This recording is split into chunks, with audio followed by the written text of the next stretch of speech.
નમસ્કાર. ચાલો પરીક્ષા માટે જરૂરી ઇન્ડિયન લેબર લૉઝને એકદમ સરળ રીતે સમજીએ. શરૂઆત એક સીધા સવાલથી કરીએ. એક વર્કર તરીકે મુખ્ય અધિકારો કયા છે? આ કાયદા કેમ જરૂરી છે? કારણ એક જ છે, કામદારોનું શોષણ અટકાવવું અને તેમને ન્યાય મળે. સૌથી પહેલી વાત, યોગ્ય પગાર. ધ મિનિમમ વેજીસ એક્ટ 1948 આની ખાતરી કરે છે. પણ આ વેતન નક્કી કેવી રીતે થાય? એના માટે બે રીત છે, કમિટી મેથડ અને નોટિફિકેશન મેથડ.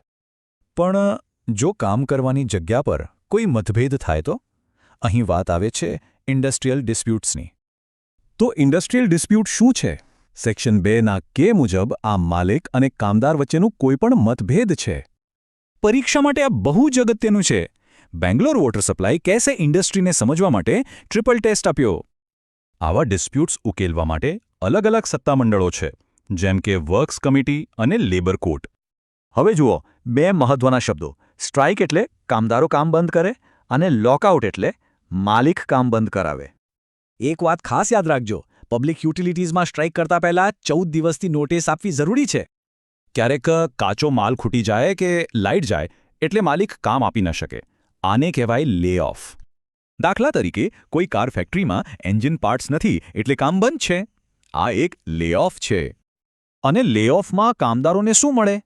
તેમના પગારના 50% વળતર તરીકે મળે છે. હવે છે રીટ્રેન્ચમેન્ટ. આ લેઓફથી અલગ છે, કારણ કે અહીં નોકરી કાયમ માટે જાય છે. Exam alert. સેક્શન 25F મુજબ છટણી માટે 3 શરતો છે: નોટિસ, વળતર અને સરકારને જાણ. હવે વાત કરીએ એકતાની તાકાતની, એટલે કે ટ્રેડ યુનિયન્સની. આ માટે છે ટ્રેડ યુનિયન્સ એક્ટ.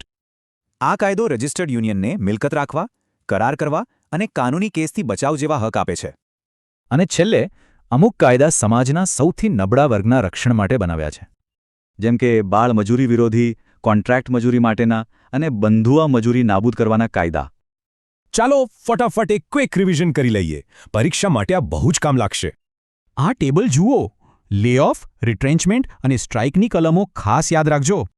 રિટ્રેન્ચમેન્ટની શરતો યાદ રાખવા માટે એક ટ્રિક છે. યાદ રાખો, NCI નોટિસ, કોમ્પન્સેશન, ઇન્ફોર્મ. ચાલો, હવે એક સવાલ તમારા માટે. જો ઓટોમેશનને કારણે કર્મચારીઓને કાઢવામાં આવે તો એ શું કહેવાશે? ટૂંકમાં, યોગ્ય પગાર, વિવાદ નિવારણ અને કામદારોના હક્કોનું રક્ષણ આ કાયદાઓનું મુખ્ય કામ છે. જો આ સમજૂતી ગમી હોય તો લાઇક અને સબસ્ક્રાઇબ જરૂર કરજો અને તમારા મિત્રો સાથે શેર કરવાનું ભૂલતા નહીં.